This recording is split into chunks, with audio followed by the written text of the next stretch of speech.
Hello, Trà Vinh xin chào các bạn. Hôm nay thì mình sẽ làm bánh chuối nha. Bánh chuối với công thức mềm dẻo, dai và béo thơm từ nước cốt dừa nè. Chuối thì các bạn chọn chuối xiêm nó sẽ ngon hơn vì nó có cái độ ngọt thơm hơn so với chuối già. Thì công thức này các bạn để bánh qua ngày vẫn mềm dẻo luôn nha. Không có bị cứng và mình có thêm đường thốt nốt nữa, sẽ tăng thêm cái độ thơm ngon cho bánh chuối của mình. Một món bánh dân dã nhưng mà rất là dễ ăn và dễ làm. Thì mình mời các bạn cùng vào bếp để thực hiện ngay món bánh chuối cho gia đình thưởng thức nha. Thì mình có đây là một nải chuối xiêm. Thì cái chuối này là chuối lá đen. Chuối lá đen sẽ có độ ngọt thơm hơn so với chuối lá trắng. Nếu các bạn không có thì mình cứ mua đại cái chuối lá trắng nha. Mình lột cái phần vỏ ra cho nó sạch.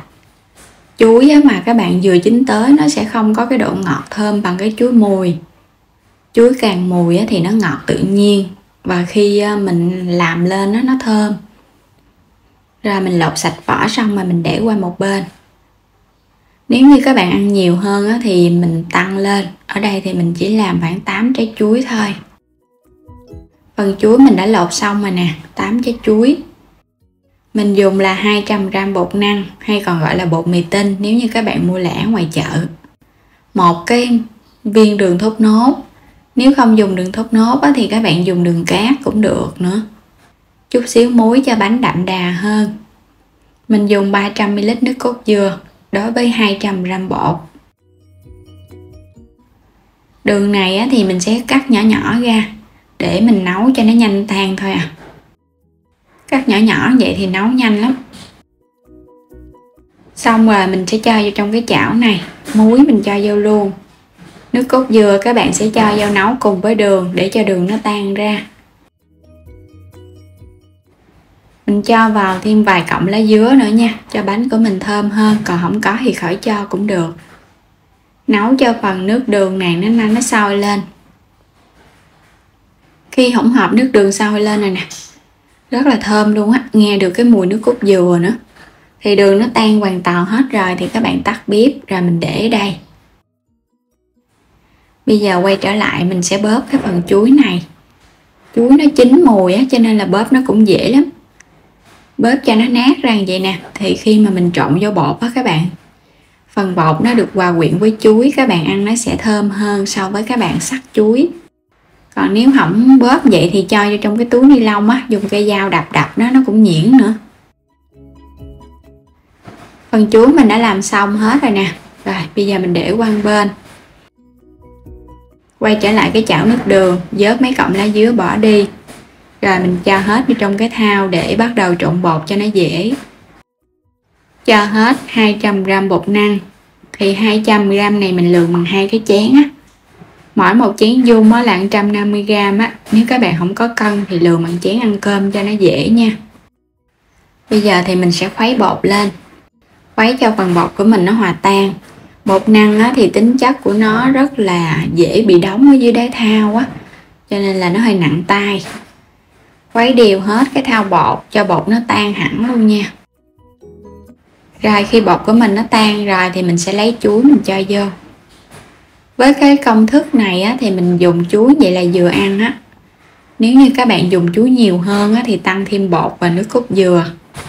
Còn lượng đường thốt nốt thì nó sẽ không có ngọt gắt, cho nên là chuối của mình nó sẽ có cái độ ngọt nó hòa quyện với nhau nữa là dừa.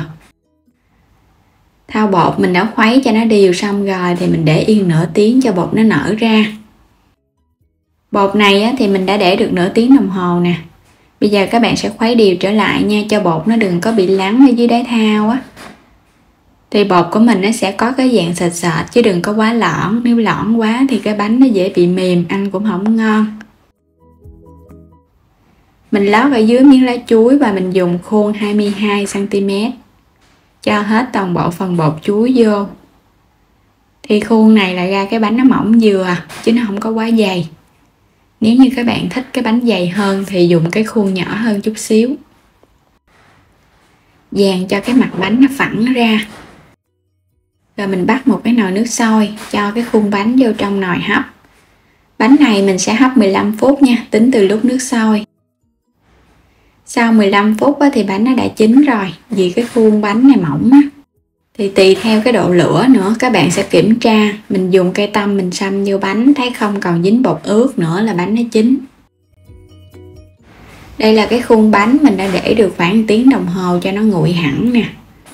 Bánh chuối mà có nước cốt dừa thì các bạn để nguội mình lấy ra khỏi khuôn nó sẽ dễ hơn.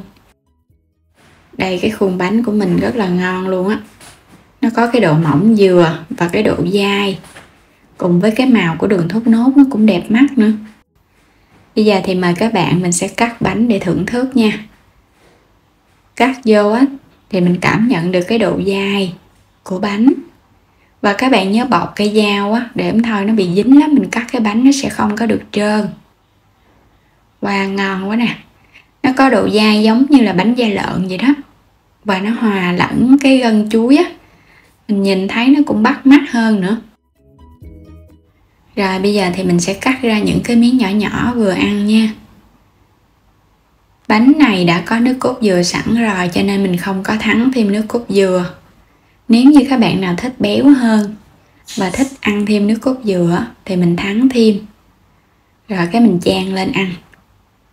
Và mình thấy làm bánh sẵn cho nước cốt dừa vô khi nguội mình ăn nó ngon lắm.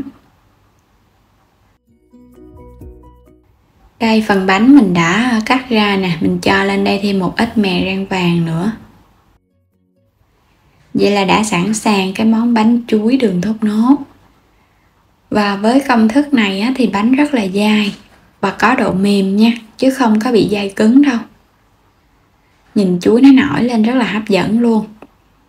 Rồi mời các bạn cùng thưởng thức bánh chuối với mình nha.